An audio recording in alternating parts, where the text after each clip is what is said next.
Big Seven here. As you can see from the shoddy intro that I created, that video making isn't my forte, but that's okay because I'm not here to talk about video making, I'm here to talk about Draftstars. If you enjoy the content, make sure you like and subscribe to the channel, and let's get straight into it. So, for the main slate, if you watch my last video, you'll see I've put some I guess lessons learned from this year so far. And the thing with the main slate is that I've been far too condensed with my lineups this year in terms of the variety of players I've been selecting. Been going a bit too safe with my picks, loading up on a pool of players that, in my opinion, was too narrow. So this week I've gone a little bit wider with my selections, and I will show you those now. I've built 20 teams in total. Starting off at the quarterback, the main two quarterbacks that I like are Tom Brady and Jalen Hurts. They've both got good matchups, high totals, players that you can stack them with, and they're a little bit cheaper than Josh Allen, who is the top-priced quarterback on the slate. But I think both have a similar level of potential that they can gain in their matchups. Tom Brady, you have an obvious stacking option in Mike Evans, but you can also throw in some Chris Godwin and potentially Russell Gage if you like that. Jalen Hurts, you've got Dallas Goedert, AJ Brown, and Devonta Smith to stack with. So these are the two that I like the most. And for the other quarterbacks, I've gone a little bit more varied. Geno Smith, he's proved a lot of people wrong this year. Put up a massive score last week. Granted, it was against Detroit, but I don't know, maybe it's about time we start to pay him a little bit of respect. Carson Wentz is coming off a couple of really poor weeks, but we saw at the start of the season that he is capable of cooking. It just depends which version of Carson Wentz decides to come out. And I think he was in the winning lineup from week 1. He was in some top 10 lineups from week 2.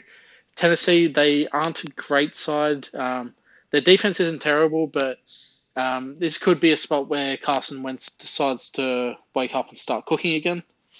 Teddy Bridgewater, I'm really looking to put Miami players in against the Jets.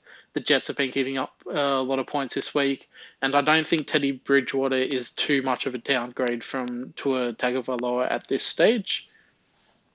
Josh Allen, the clear number one quarterback in the slot, a little bit more expensive. He's expected to do well in this matchup. The price point explains it, and yeah, just going to be a solid option this week, you would expect.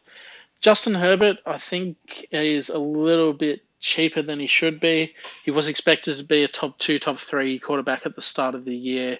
Had the ribs injury. It's not clear whether he's still carrying that or not, but I haven't heard anything in the news this week, so I'm kind of assuming that he's healthy or close-ish to healthy.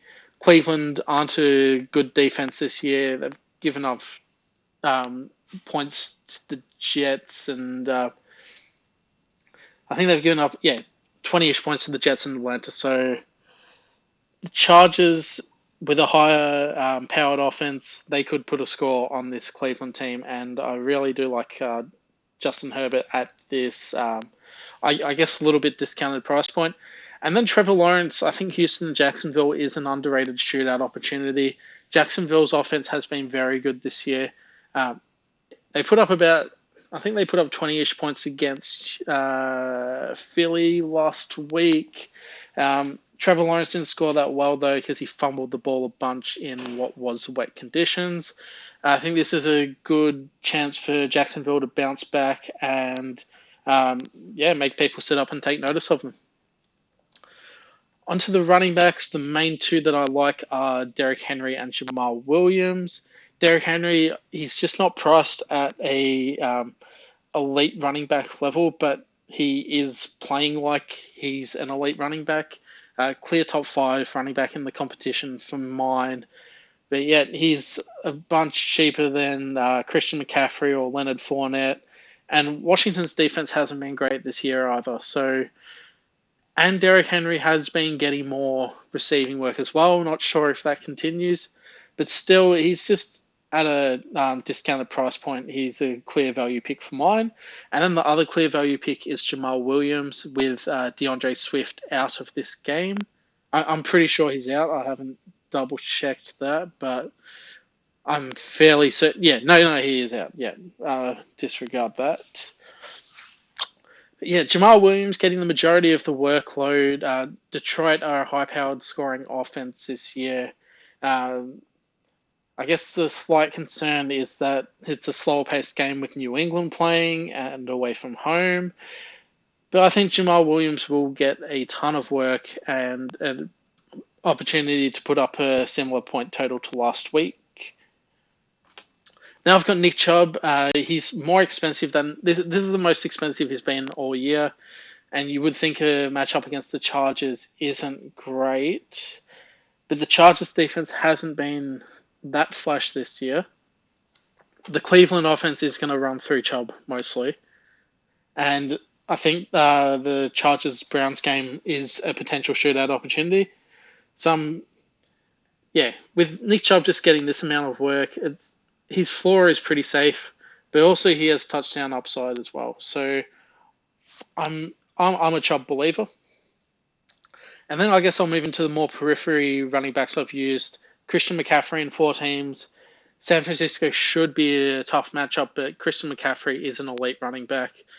I don't think he's going to be highly owned this week, and it's Christian McCaffrey. I think in his last 20 games or so, he's either had 100 scrimmage yards or a touchdown.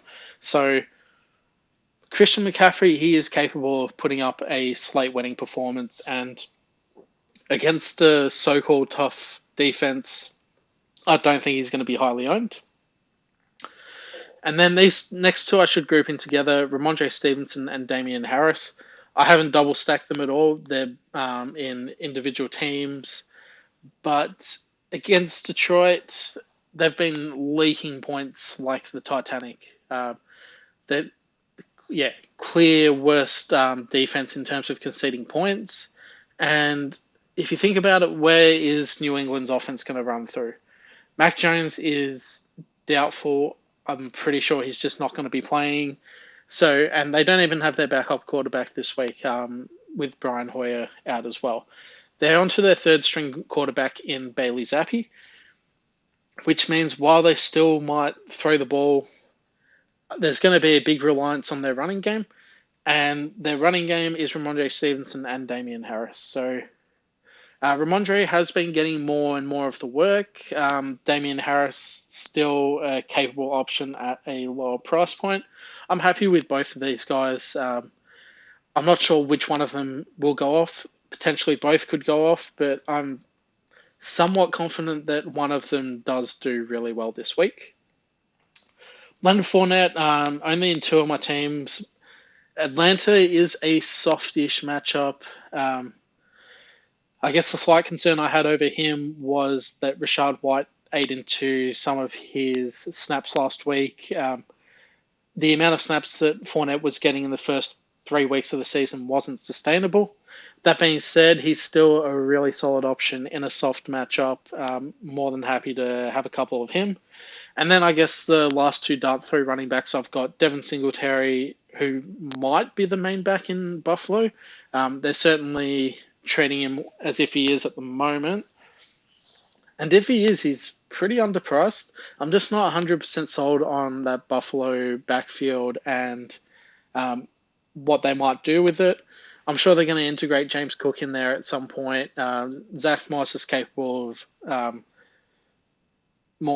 getting more pass catching work as well. So I do think Singletary is a good play in a matchup that should be a soft one. And then Miles Sanders, he has been producing softish matchup against Arizona. The main concern I have is just the amount of spread that's been between Philadelphia at the goal line. Sanders has some touchdowns. Gainwell has some touchdowns. Jalen Hurts has some rushing touchdowns. So it's just hard for Sanders to hit that elite ceiling, but I'm happy to dart throw him in a soft matchup against Arizona. I guess I'll go through the flex first. Bit of a weird ordering, I know. But just to show that I don't have any running backs in here, I think going 3 running backs, so which would be 2 running backs in the running back position and 1 in the flex, that is a viable play. But I've decided to target more wide receivers this week. But I do think the running back in the flex has some merit. So wide receivers, I guess I'll split between wide receiver and flex because that's where they all are. Didn't put tight end in flex either this week. The one I have the most of is Tyreek Hill at the moment, and he does have the questionable tag. So does Jalen Waddle. Both are expected to play though. And yeah, just this Jets spot is, I think, an opportunity for one or both of those guys to smash. He's a bit cheaper than Justin Jefferson. Cooper Kupp is 18,800, I'm pretty sure, so well cheaper than him. Stephon Diggs at 17,600. So I think Tyreek Hill is capable of matching it with those big boys, even a chance to outscore them. He comes in a little bit cheaper than them, so I'm happy to load up on him. Between the flex and the wide receiver, I've got 6 spots of Tyreek Hill, and I've got 2 of Waddle. Not even flex, only 2 of Waddle, but I don't mind Waddle as an option either. Christian Kirk, I think Jacksonville can torch Houston. Solid option, 11,500, a lot cheaper than the premium guys. AJ Brown, he is a bit of a boom or bust option. If he booms, so that'll be good for my teams. Majority of them are in my Philadelphia stacks. DK Metcalf, he's very cheap considering what he's been producing. If Geno Smith continues to cook, then both him and Lockett are good options. Justin Jefferson against Chicago, that should be a Minnesota mauling. I'm happy to pick him. He's an elite player in a good matchup. Loading him up without any worries. Chris Olave does have some slight concerns, but I guess that's offset by the little bit cheap price. Still got the Red Rocket under center in New Orleans, which is Andy Dalton. But Michael Thomas is out again this week. Jarvis Landry, I think he's questionable. I'm like a true questionable. Might play or might not. So Chris Olave is going to be the number 1 in that offense. And who knows, maybe that can be a shootout game as well, or at least a game where the Saints get to 25, 30-ish points. Stephon Diggs, just an elite play in a good matchup. Nothing really too in-depth to talk about there. Mike Evans, a good player against Atlanta. Granted, AJ Terrell has been a good cornerback for Atlanta this year. But Mike Evans, just a good matchup. Tampa Bay normally stomp all over Atlanta, so more than happy to pick Mike Evans, and majority of those are in Brady stacks. Zay Jones got a ton of targets to start off the year, then I think scored a touchdown week 2, missed week 3, put up an okay stat line week 4. I like him as a cheap option. Trevor Lawrence does like him as a target. And at 7,300, he's the clear second option in that offense. But I think Jacksonville can both score points. And I think Zay Jones, even without scoring touchdowns, can be a really good play. Chris Godwin, again, targeting that Atlanta matchup. Deebo Samuel, it's pretty interesting with Deebo Samuel because he was one of the premier options last year. I think there was a bit of negativity around him because Trey Lance was going to be quarterback, didn't know how much usage he was going to get in the passing game, didn't know how much rushing work Trey Lance would get. I think Deebo is just one of those players that's a little bit slept on at the moment because back to kind of that familiar situation last year with Jimmy G under center. The main running back is not playing, and Deebo Samuel is just a cheap option that can both get rushing work and receiving work in that hybrid dual threat role. So 11,600. I might even consider putting more of him in. How much have I got of him? I've got him in 4 teams total, but he's a player that I really love to watch as well. Devonta Smith, targeting that soft Arizona matchup. I've got a few teams of him, mostly stacks. Brandon Cook going back the other way in the Jacksonville-Houston game in case that game's a shootout. Curtis Samuel, mainly for the Washington stacks with Carson Wentz, same with McLaurin. Josh Reynolds is a really interesting one because he dominated last week, but that was with the absence of Amon-Ra St. Brown and DJ Chark. DJ Chark is again missing this week. Amon-Ra St. Brown, I think, is a questionable. I think he's on the side of unlikely.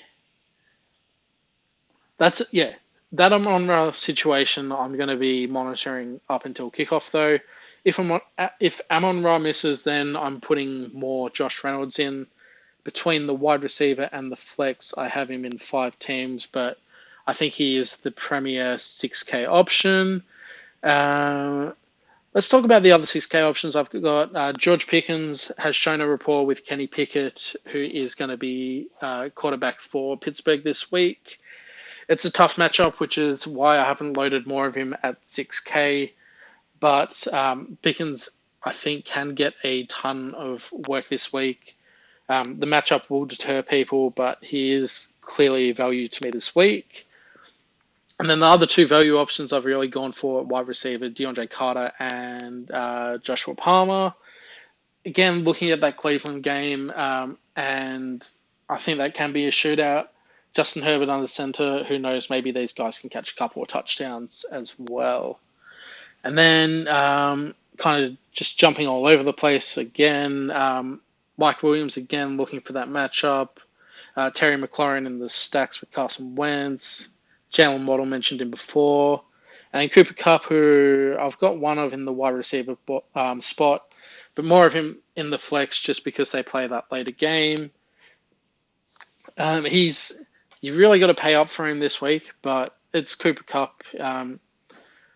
I wouldn't really worry about a so-called tougher matchup in the Dallas defense to deter you from picking Kupp.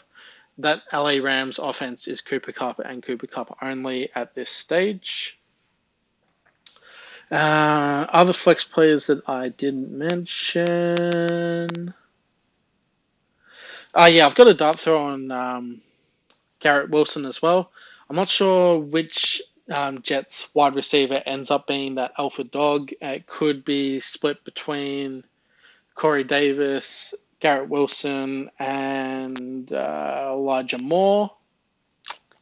I think I would bet on Garrett Wilson being the main guy, but it's just hard to know at this point. Garrett Wilson is more of a dart throw for me this week.